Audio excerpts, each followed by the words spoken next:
સહજાન સ્વામી મહારાજની જય, અક્ષર પુરુષોત્તમ મહારાજની જય, શાસ્ત્રીજી મહારાજની જય, યોગીજી મહારાજની જય.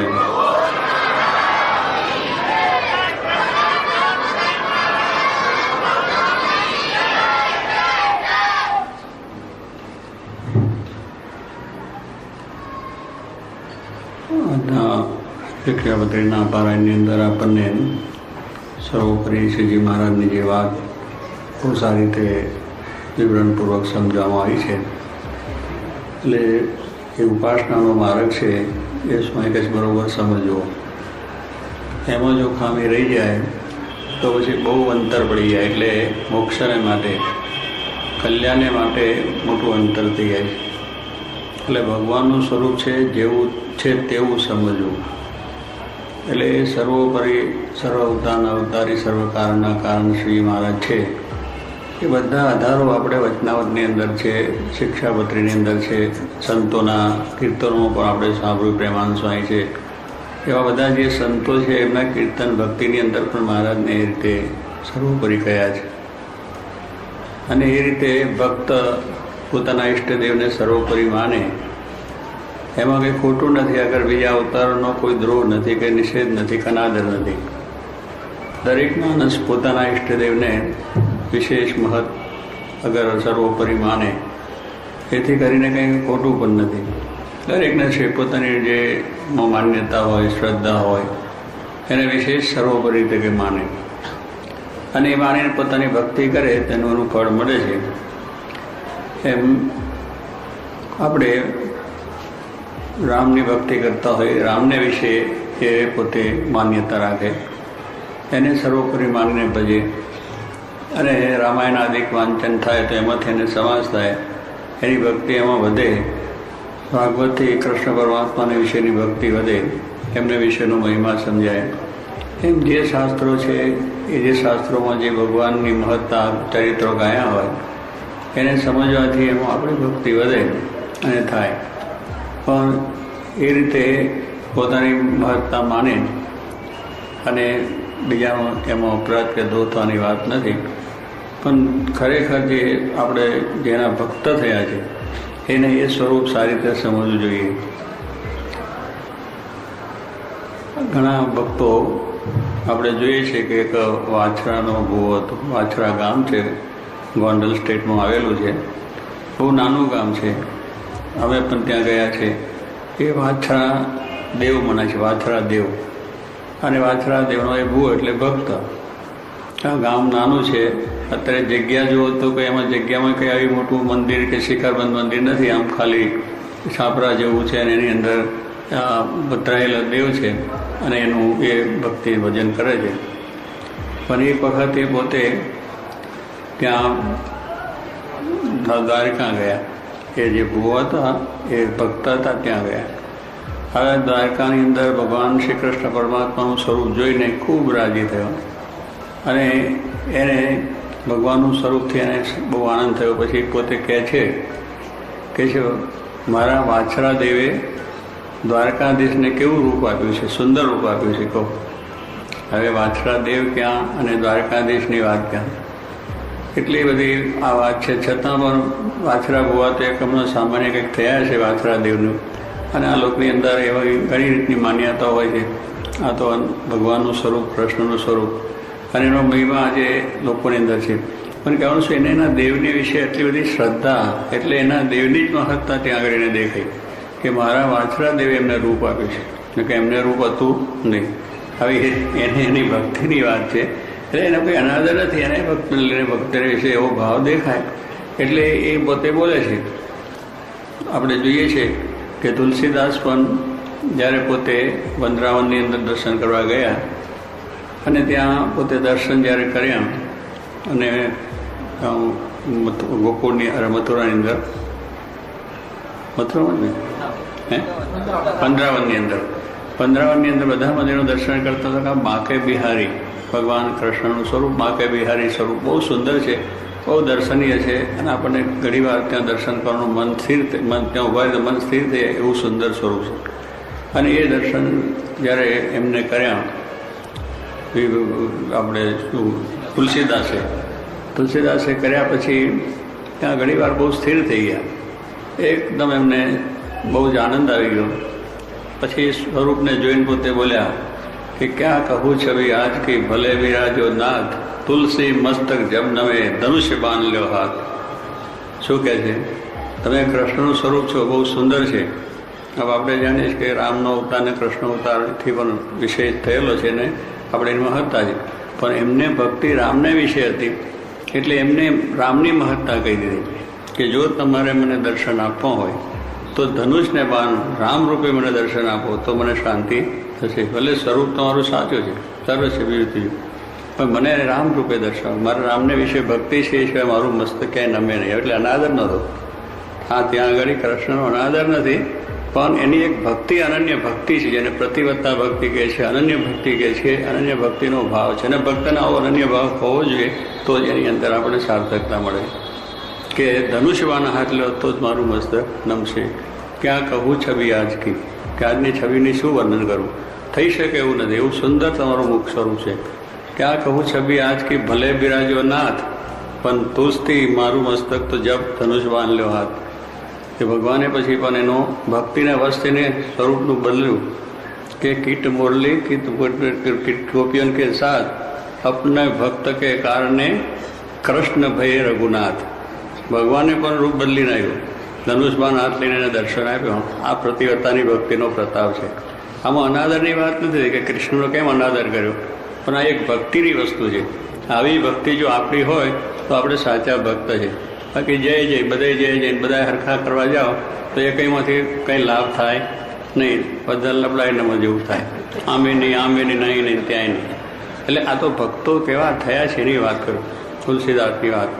એવી રીતની આપણી પ્રતિવત્તા ભક્તિ હોવી જોઈએ. હનુમાનજીની પણ એક વાત છે અને રામ સ્વરૂપ શાસ્ત્રીએ કહેલી વાત. એક વખત ભગવાન રામ પોતે પોતાના દરબારમાં બેઠા હતા અને બિરાજમાન હતા, પોતાના સિંહાસન બેસીને પોતે બધું આ કરતા હતા. એટલામાં ત્યાં આગળ શિવજી પધાર્યા, જે શંકર ભગવાન છે પોતે આવ્યા. એટલે આવ્યા એટલે સ્વાભાવિક એમનો આવકાર બીજું કરું, બેસવા માટે આસન પણ આપ્યું ભગવાને થયું. થોડી વાતચીતથી વાર્તાલાપ થયો, બધી રીતે વાત થઈ. પછી હનુમાનજી ત્યાં સેવક તૈયાર હતા. હનુમાનજીને ભગવાન રામને વિશેની કેવી અનન્ય ભક્તિની વાત કહી છે, પ્રતિવત્તાની ભક્તિની વાત. તો પછી કહ્યું કે તમે જરા પાણી લાવો, શિવજી પધાર્યા છે તો એમને પાણી આપણે જેમ કોઈ મહેમાન આવે તો પાણી દે. સેવકને વાત કરી, એમ સેવક હનુમાનજીને વાત કરી કે પાણી એમને લાવો અને પાણી આપો, આવો. એટલે એ પોતે ગ્લાસમાં બહુ સુંદર સારો સ્વચ્છ હતો એમાં ભરી પાણી લઈને આવ્યા. એટલે એમને આવીને સીધો રામને ધર્યું. આપવાનું શિવજીને કહ્યું છે પણ એમને રામને આવ્યું. રામ ભગવાન કહે છે મેં તમને આમને આપવાનું કહ્યું છે. બરાબર છે, આપની વાત સાચી છે કે હું બહુ નાનો માણસ કહું. શિવજી જેવા સમર્થ દેવ, એમને હું કંઈ ઓફર કરું એના કરતાં આપ ઓફર કરો તો સારું. કે આપના હાથે જો અપાય તો બહુ સારું કહેવાય, મહત્તાની વસ્તુ છે.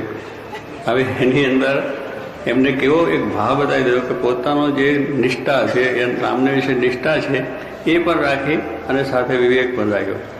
એટલે કહેવાનું શું કે રામને વિશે ભક્તિ એટલે રામને જ ધરવું, રામના પ્રસંગ ત્યાં જાય. એટલે એવી એમની ભાવનાથી આ વાત કરી. એટલે કહેવાનું આ પ્રતિવત્તા ભક્તિની વાત છે. આવી જો ભક્તિ આપણી હોય ને તો ભગવાન આપણા પર રાજી થાય.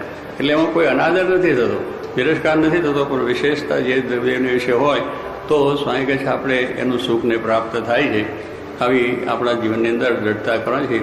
ગોપીઓને પણ કહ્યું કે જ્યારથી ભગવાન કૃષ્ણના દર્શન થયાથી ત્યારથી બીજા વિષય ઝેર જેવા જગતનો સુખ પણ થઈ ગયા. એવી અનન્ય ભક્તિ એમને પણ હતી. અને એવા ઘણા ભક્તો અનન્ય ભગવાનની ભક્તિ કરેલી છે. એટલે એથી કરીને કોઈ બીજા મહારાજને જો આપણે સર્વોપરી કહીએ એટલે કોઈનો અનાદર નથી, કોઈને માની લેવાની પણ જરૂર નથી. પણ આવી ભક્તિ આપણે દરેકે પોતાના ઈષ્ટદેવ, જેના થકી આપણે શ્રેય માન્યું છે, કલ્યાણ માન્યું છે, મોક્ષ માન્યો છે અને જેને આપણે રાજી કરવા છે, તો એને વિશે આવી ભક્તિ હોય. એ સિવાય બીજે આપણું મન ચલાયમાન ના થાય. એ વિશે આપણું મને કંઈ ચલાયમાન થાય. શ્રીજીમાના વખતમાં મહારાજે ગઢપુરની અંદર અન્નકોટ ઉત્સવ કર્યો, બહુ મોટો અન્નકોટ ઉત્સવ કર્યો. બધા દેશ દેશથી હજારો ભક્તો આવ્યા હતા. અને એ ઉત્સવ મોટો જે વર્ષ, એ ઉત્સવની અંદર તૈયારી કરવા માટે જે આપણે બધા તૈયારી કરી, વાનગીઓ તૈયાર કરીને બધા મિષ્ટાન ને પેલા ફરસાણ ને બીજું ને ત્રીજું ઘણી વાનગીઓ આપણે અન્નકોટમાં જેમ ધરાઈ છે એ મહારાજના વખતમાં પણ એ રીતનો જ ઉત્સવ હતો. એટલે બૈરા જે બાઈઓ ભક્ત જીવુબાન લાડુબાન એમના બધા ભક્તો સમુદાય એમને બધાએ 10-15 દિવસે આપણી મહિનાથી તૈયારી જેમ કરે બધું તૈયાર કરેલું અને પોતે એ પ્રમાણે દરેક વસ્તુ ચીજ બધી તૈયાર કરી અને મહારાજ ત્યાં થાળ ધરાયો. એટલે વાસુદેવ ભગવાનની મૂર્તિ હતી એની આગળ શ્રીજી મહારાજ તો પોતે હતા પણ ત્યાં અન્નકોટ બધો ધર્યો. અન્નકોટ ધર્યા બધી થાળ દિવસે ઉત્સવ થઈ રહ્યો. બહુ સારી રીતે ઉત્સવ થયો. હજારો માણસે દર્શન કર્યા, પ્રસાદ પણ લીધો, બધું થઈ ગયું. પછી ત્યાં આગળ આ ઉત્સવ થયા પછી રાત્રે બાઈઓ પોતે સંધ્યા આરતી પછી પોતે ભજન કીર્તન કરતા હતા. પોતાનું જે બેસવાનું સ્થાન એમાં બેસીને જીવુબાન લાડુબાન બધી બાઈઓ ભક્તોએ ખૂબ ભજન કર્યું. ભજન કરતા હતા. હવે એ ઘડી જ્યારે ભજન કીર્તન કરે છે તે વખતે એક સ્ત્રીનું રૂપ ત્યાં આગળ એમને જોવામાં આવ્યું, દિવ્ય રૂપ. અને એ જોઈને એમને મનમાં જરા આંખ પર એમ જોવાનું મન થવા લાગ્યું. હવે ઘડી એમ જોયું એટલે વારે વારે જોવાનું મન થયું અને એમના તરફ એનું મન આકર્ષાય છે. આમ તો મહારાજનું ભજન કરે છે, મહારાજની મૂર્તિ સામે છે, બધી રીતે કરે છે, પણ છતાં પેલું જોવાનું મન થઈ જાય. કોણ છે, શું છે, એમ તો એને પાછું જોઈએ, પણ જોઈને એમનું મન આકર્ષાય આગળ, બધાનું મન આકર્ષાયું. એટલે પછી પૂછ્યું કે તમે કોણ છો? પછી મહારાજને પોતે વાત કરે છે કે મહારાજ અમારું તમારા સિવાય ક્યાંય મન આકર્ષણ કોઈ દિવસ થાય નહીં અને આજ કેમ થાય છે? કારણ કે અમે તો આપના વિશે અમારી અન્યની ભક્તિ છે એટલે મારું મન તમારા વિશે બીજે કોઈ દિવસ ગયું નથી અને જાય પણ નહીં, પણ આજે આ કેમ થાય છે એવું એમના મનને સંકલ્પ થઈને પૂછ્યું. ત્યારે પેલા ભાઈને પૂછ્યું કે ભાઈ તમે કોણ છો અને ક્યાંથી આવો છો અને શું છે? કે અમારે તો ભગવાન સ્વામિનારાયણ નિષ્ઠા છે એટલે અમારે બીજા કોઈની જરૂર નથી, કે અમારે બીજા કોઈને નમવું નથી અને અમે તો મહારાજનું ભજન કરીએ છીએ. એટલે પછી એ બોલ્યા કે ભાઈ હું ભક્તિ માતા છું. મહારાજના માતુશ્રીનું નામ ભક્તિ માતા હતું. એટલે ભક્તિ માતા એ વાત કરી કે હું ભક્તિ માતા છું અને હું એટલા માટે તમને દર્શન દે, મારા દર્શન તમને દુર્લભ છે. ભક્તિ ને ધર્મ માતા પિતા ભગવાનનો છે એટલે એ તો દર્શન થવા બહુ દુર્લભ છે અને દિવ્ય રૂપે હું દર્શન તમને આપું છું. એટલા માટે આપું છું કે તમે જે સેવા કરી, અન્નકોટ ઉત્સવની અંદર જે સેવા કરી એ સેવાના ફળ સ્વરૂપે મને મારો તમને દર્શન છે. બાકી મારો દર્શન બહુ દુર્લભ છે અને એ માટે હું તમને દર્શન માટે આવીશ. માટે આ પ્રમાણે તમારી ભક્તિને વશ થઈને આ પ્રમાણે દર્શન આપ્યા છે. એટલે કહેવાનું છું કે એમને એવી પ્રતિવત્તાની ભક્તિ બાઈઓ નથી કે એના સિવાય ભગવાન સિવાય બીજે કંઈ દ્રષ્ટિ ન જાય. ભક્તિ માતાએ કહ્યું એટલે બહુ રાજી થયા અને એ પ્રમાણે પછી ભક્તિ માતાને એમણે પ્રાર્થના કરી કે તમે અખંડ અમારા હૃદયમાં રહો, કાયમ અમારી પાસે તમે રહો, એવી એમને પ્રાર્થના કરી. ત્યારે ભક્તિ માતા શું કહે છે કે હું છું પ્રતિવત્તા, હું પ્રતિવત્તા છું એટલે મારા પતિ જ્યાં હોય ત્યાં જ હું રહું, બીજે કોઈ ઠેકાણ રહેવું નહીં. આજે પ્રતિવત્તા શ્રીનો ધર્મ છે. આજે પ્રતિવત્તાની વાત કરવા જઈએ તો બધું એવું છે કે કોઈને કારણ કે એ વસ્તુને પતિને ક્યાંય મૂકી ચાલ્યા જેને પતિને ખાવામાં ઠેકાવનાર, બોલવામાં જેમ તેમ બોલે, બીજું પ્રતિકાર કરી બોલાય નહીં. આપણે જે ભારતીય સંસ્કારની વસ્તુ છે એટલે પ્રતિવત્તા સ્ત્રી હોય એટલે પતિની આજ્ઞામાં હર હંમેશ રહે, એને સર્વ પ્રકારે રાજી રાખીને જ પોતાનું કામ કરે અને જ્યાં પતિ ત્યાં પોતે જ હોય. કે પછી ભલે સુખ હોય દુઃખ હોય ગમે તેટલી મુશ્કેલી હોય તો એનું મન એમને મૂકીને બીજે કોઈ ઠેકાણે ના જાય. આ તો પછી આપણે જે થાય તો પછી યારે થઈને દુઃખી થઈ ગયા, હેરાન થઈ ગયા, આનું કંઈ ઠેકાણ નહીં, બીજું તો આપણે પૈસા કોઈકની પછી સારી મહેલ જોઈએ, પછી સારી મોટરો જોઈએ, પણ લલચાઈ જાય. એ લલચાય જ નહીં કે ભગવાન આપણે પ્રતિવત્તા એટલે પોતાના પતિને, અને પુરુષોએ પણ પ્રતિવત્તાનો ધર્મ પાળવો જોઈએ. કારણ કે આજે એક તર્કનો ધર્મ પાળવાની વાત નથી. સ્ત્રીઓ પ્રતિવત્તા જો પોતાના પતિને તો પુરુષોએ પણ પોતાની સ્ત્રીને મૂકીને બીજે જવું ના જોઈએ. એની સાથે એમનો જે સંબંધ, એમનો હેત ને પ્રીત ને એકબીજાની જે વફાદારી, એ વિશ્વાસ એકબીજાને હંમેશા માટે હોવો જોઈએ. તો એ ધર્મ આપણો સાચો કહેવાય. એટલે આ તો એક પ્રતિવત્તા ધર્મની વાત કરીએ છીએ. ત્યારે કહેવાનું શું કે ભક્તિ માતાએ કહ્યું હું પ્રતિવત્તા છું, એ મારા પતિને મૂકીને કંઈ જતી નથી. એટલે જો તમે મારા પતિ ધર્મદેવને તમે રાખશો, એ ધર્મદેવ જો તમારી પાસે રહેશે તો હું તમારી સાથે છું જ. અને જો ધર્મદેવને પતિ અને ભક્તિ અમે બંને હશે તો મારા પુત્ર ઘનશ્યામ શ્રીજી મહારાજ એ પણ તમારી સાથે રહેશે. માટે આ તમે બરોબર મનમાં રાખો કે જેથી કરીને વાંધો ના આવે. ત્યારે કહેવાનું શું છે કે આ રીતે ધર્મદેવ અને ભક્તિ માતા એમને પણ એમ પોતે કહ્યું મારા પતિ ધર્મદેવ છે તો એની સાથે જ મારું રહેવાનું હોય. શ્રીજી મહારાજ પણ શિક્ષાપત્રીમાં કહ્યું છે કે પતિ અંધ હોય, રોગી હોય, દરિદ્ર હોય તો પણ ઈશ્વરની માફક પૂજા કરે, કે આપણને દુઃખ ભગવાને એવી રીતના સંજોગ આપ્યા હોય તો એ સંજોગોમાં આપણે પાર પડતી જવાનું. એની અંદર આપણે જે કંઈ સુખ દુઃખ હોય વેઠીને એકબીજાનું જીવન સારી રીતે શાંતિમય પૂરું થઈ જાય એ રીતે જો કરીએ તો વાંધો ના આવે. એ તો પછી આપણી ભક્તિ ખાલી વિચારની કહેવાય. એટલે આપણે પણ પોતાના ઈષ્ટદેવ જે પરમાત્મા શ્રીજી મહારાજ જે મળ્યા છે એમને વિશે પણ આપણે એવી પ્રતિવત્તા ભક્તિ રાખી બીજાને સ્વાય કહે આદર આપો. પ્રતિવત્તા સ્ત્રી છે એનું મન જે પતિ સાથે હોય એવું પોતાના દિયર, જેઠ, સસરા, મામા, ભુવા બીજાની સાથે ન હોય. એ પોતે આવે તો એને સરભરા કરે, સેવા કરે, રસોઈ કરીને જમાડે, નવડાવે, લુગડા ધોઈ નાખે, બધું જ કરે. જેઠનું કરે, સસરાનું કરે, બધા મામા ભુવા જે આવ્યા બધાનું કરે. સેવા બધાની જ કરવાની અને આદર કોઈનો નહીં. પણ પતિની વિશેની જે ભક્તિને એની સાથેનું જે મન મળ્યું હોય બીજા સાથે મળે નહીં, એ પ્રતિવત્તા છે. એમ આપણે પણ આપણા ઈષ્ટદેવને વિશેની આપણે અનન્ય ભક્તિ રાખી બીજાનો બધો આદર કરવો છે. કોઈનો આદર નથી. આપણે બધા સ્વરૂપો પધરાઈએ છીએ અને બધે ઠેકાણે મંદિરોમાં દર્શન પણ જઈએ. મારે કે શિવાલય આવે તો એને પણ દર્શન કરવા. એટલે એ કોઈ વસ્તુ નથી કે એમનો અનાદર કરી નાખો, કે એમને છોડી દેવા. એ પણ એક મહાન અવતારો થયા છે. મહાન એ છે તો એમને વિશેનો આદર રાખી પણ આપણી ભક્તિ, આપણું મન એ ભગવાનની પાસે, આપણું મોક્ષ, આપણું કલ્યાણ, આપણી બધી આપણી જે એ છે આપણી ઉત્કર્ષ એ બધો એમના થકી છે એવો ભાવ રાખીને જો આપણે ભક્તિ કરીએ તો આપણી ભક્તિ છે એ બરાબર દ્રઢ આપ કહેવાય. અને આ રીતે દરેક ભક્તોએ આ રીતે ભક્તિ કરી છે કે ભગવાને માગે કઈ કર્યું. આપણે હનુમાનજીની વાત કરી કે એવા ભક્ત અનન્ય કે રામ સિવાયને કોઈ કથા સાંભળવી ગમે નહીં. લોકો રામના સિવાય બીજી કોઈ કથા સાંભળે નહીં. એટલા માટે તો રામાયણ જ્યારે વંચાય છે ત્યારે હનુમાનજીનું સ્થાપન કરવામાં આવે. કારણ ખરા શ્રોતા એ છે. આપણે બધા તો સાંભળીને આમ કરીને ચાલ્યા જઈએ પણ જીવમાં કશું ઉતરે નહીં, રામમાં એ ભક્તિ થાય નહીં. સાંભળીને ખંખેરીને ચાલ્યા જઈએ. કેમ મહારાજ? કે બધું તમને પાછું આપીને જઈએ. અમે એકદમ સાવકાર છીએ, કોઈ વસ્તુ લઈ જતા નથી. ચોર નથી અમે, અહીંયા આવ્યા છે ચોર નથી. અમે કોઈ લેવા વસ્તુ નથી આવ્યા. એટલે સાવકાર જે લઈ જતા નથી. પણ મારે કથામાંથી તો લેવાનું છે કે ભગવાનના ચરિત્રો, ભગવાનનો મહિમા છે કે જે કંઈ એની અંદર વાત મહાત્માની, અધ્યાત્મની જે આવી છે જીવમાં ઉતારવાની છે એવા આપણે સુંદર ભક્ત બનવાનું છે. કે હનુમાનજી ભક્ત બન્યા, બીજા ભક્તો છે એવા બની ભગવાનની ભક્તિ કરવાની છે. ત્યારે કહેવાનું છું કે હનુમાનજી એને કોઈ દિવસ ભગવાનની કથામાં એકદમ બેઠા એક ચિત્તથી જ સાંભળે કથા પૂરી થાય ત્યાં સુધી. એવું એમને પોતાને ભગવાન નામને વિશે છે. એટલે ભગવાન સિવાય કોઈ દર્શન ગમે નહીં. ભગવાન રામજી કથા સાંભળે બીજી સાંભળે નહીં એવું એમને પોતાને દ્રઢ હતું. સીતાએ જ્યારે પોતે એમને હાર આપ્યો 9 લાખનો ત્યારે પણ એમને શું કે આમ મનકા તોડી નાખી દીધા. સીતા કહે છે આ વાંદર છે, એને કંઈ ખબર છે કે આવો સુંદર 9 લાખનો હાર છે, કારણ કે સેવા કરી તે મારે બહુ રાજી કર્યા એટલે મેં તને એક આ રીતે વસ્તુ તને આપી કે રાજી થઈને કે ભાઈ ત્યાં બહુ સારી સેવા કરેલી. પછી સીતા કે આવું કેમ કરે? તો કહ્યું કે એમાં રામ નથી. આ તમે વસ્તુ કેમથી આપી છે પણ એમાં રામ નથી એટલે મારે કામ નથી. જેમાં રામ નહીં એનું મારે કામ જ નહીં. આપણે તો સારું જોઈને લઈ લે, ચાલો વાંધો નહીં, જે આવ્યું કહીને રામ પડ્યા રહે ને કૃષ્ણ પડ્યા રહે ને સ્વામિનારાયણ પડ્યા રહે. પણ હમણાં ઘડીક આ તો કામ આવી જાય. આપણે કામ તો આવી જાય ને, પૈસે ટકે સુખી થઈ જાય ને.